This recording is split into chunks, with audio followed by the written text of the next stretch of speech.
کچھ لوگوں نے آپ صلی اللہ علیہ وسلم کی اتنی عظیم کامیابی دیکھ کر اسے کاپی کرنے کی کوشش کی اور نبوت کا جھوٹا دعویٰ کر دیا، جن میں سے ایک کا نام تھا مسلمہ قصاب۔ خلافت دنیا میں سب سے پہلے حضرت ابو بکر رضی اللہ تعالیٰ عنہ کو ملی، مطلب پورا عرب اس سارے علاقے کے حکمران بنے۔ لیکن جیسے ہی ابو بکر رضی اللہ تعالیٰ عنہ خلیفہ بنے، وہ سارے قبیلے جو اب تک مسلمانوں کے تابع تھے، ان ساروں نے جب دیکھا کہ اللہ کے رسول اب نہیں ہے، تو ان ساروں میں سے بہت سارے قبیلوں نے ابو بکر رضی اللہ تعالیٰ عنہ کی خلافت سے بغاوت کا اعلان کر دیا۔ آپ صلی اللہ علیہ وسلم کے ٹائم پر یہ اسلامک امپائر اس سارے علاقے پر پھیلی ہوئی تھی، لیکن عرب قبیلوں کی بغاوت کے بعد اب اسلامک امپائر صرف اتنے علاقے تک محدود رہ گئی، اور ان سارے علاقوں میں بغاوت ہو گئی۔ یہ ساری بغاوت ایک جیسی نہیں، بلکہ ان کی دو ٹائپس تھی۔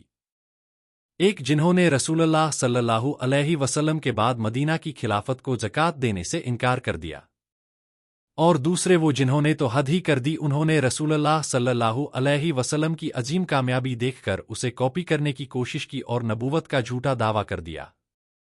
ابو بکر رضی اللہ تعالیٰ عنہ نے دونوں پرابلمز کو تو ٹیکل کرنا ہی تھا، لیکن وفات سے پہلے رسول اللہ صلی اللہ علیہ وسلم نے ایک فوج رومن امپائر سے لڑنے کے لیے تیار کی تھی، جو آپ صلی اللہ علیہ وسلم کی بیماری کی وجہ سے رک گئی۔ ابو بکر رضی اللہ تعالیٰ عنہ کے خلیفہ بنتے ہی اس فوج کے کمانڈر اسامہ بن زید رضی اللہ تعالیٰ عنہ، جن کی عمر صرف 18 سال تھی، انہوں نے خلیفہ کو میسج بھیجا کہ ہمیں اس اتنے سخت ٹائم میں رومن امپائر سے لڑائی روکنی چاہیے۔ لیکن ابو بکر نے کہا کہ جو کام رسول اللہ نے شروع کیا ہو میں اسے کبھی بھی نہیں روکوں گا۔ ایک ہی ٹائم میں مسلمانوں کو 3 بڑے گروپ سے لڑنا تھا: زکوٰۃ نہ دینے والے، جھوٹے پیغمبر، اور سپر پاور رومن امپائر، جس پر حضرت عمر نے ابو بکر رضی اللہ تعالیٰ عنہ سے کہا کہ ہمیں ساروں سے ایک ساتھ نہیں لڑنا چاہیے، بیکاز اٹس امپاسبل۔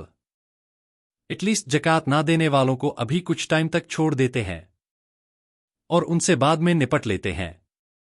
لیکن ابو بکر نے فرمایا کہ اگر ایک شخص رسول اللہ صلی اللہ علیہ وسلم کے ٹائم پر ایک اونٹ اور اس کے ساتھ ایک رسی بھی زکوٰۃ میں دیتا تھا، اور اب آپ صلی اللہ علیہ وسلم کے بعد وہ صرف اونٹ زکوٰۃ میں دے اور اس کے ساتھ رسی نہ دے، تب بھی میں اس کے خلاف جہاد کروں گا۔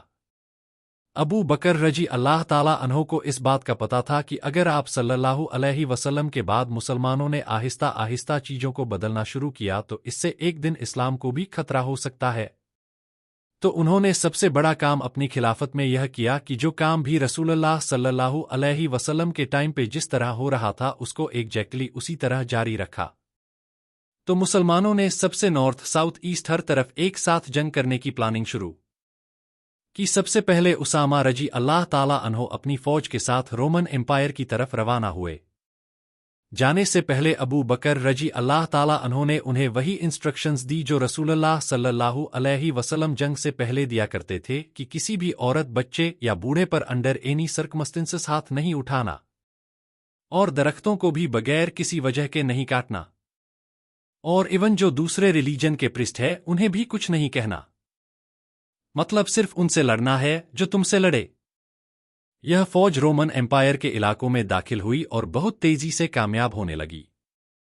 اور بہت سارے علاقوں کو دوبارہ فتح کر لیا۔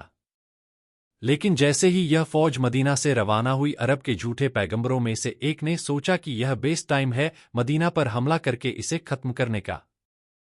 کیونکہ مدینہ سے بہت بہت سارے لوگ رومن امپائر سے لڑنے کے لیے گئے تھے، اور مدینہ کے اندر مدینہ کو ڈیفینڈ کرنے کے لیے بہت کم لوگ بچے ہیں۔ تو طلحہ اپنی فوج لے کر مدینہ کی طرف روانہ ہوا، لیکن ابو بکر نے بہت جلدی سے ایک نئی فوج بنائی اور انہیں اس جھوٹے نبی طلحہ سے لڑنے کے لیے بھیجا۔ اس فوج نے طلحہ کی فوج کو روک دیا اور وہ مدینہ پر حملہ نہیں کر سکے۔ طلحہ کی فوج اپنی جگہ چھوڑ کر پیچھے چلی گئی، لیکن پھر بھی انہوں نے ہار نہیں مانی، جس کے کچھ ہی دنوں بعد اسامہ کی فوج رومن امپائر سے لڑنے کے بعد واپس مدینہ پہنچ گئی۔ اب مدینہ بالکل سیکیور ہو چکا تھا، کیونکہ مسلمانوں کی ساری فوج مدینہ پہنچ چکی تھی۔ تو ابو بکر رضی اللہ تعالیٰ عنہ نے پورے عرب کو واپس اسلام کی طرف لانے کے لیے مسلمانوں کی فوج کو 11 حصوں میں ڈیوائیڈ کیا، کیونکہ مسلمانوں نے آپ آلموسٹ پورے عرب سے لڑنا تھا۔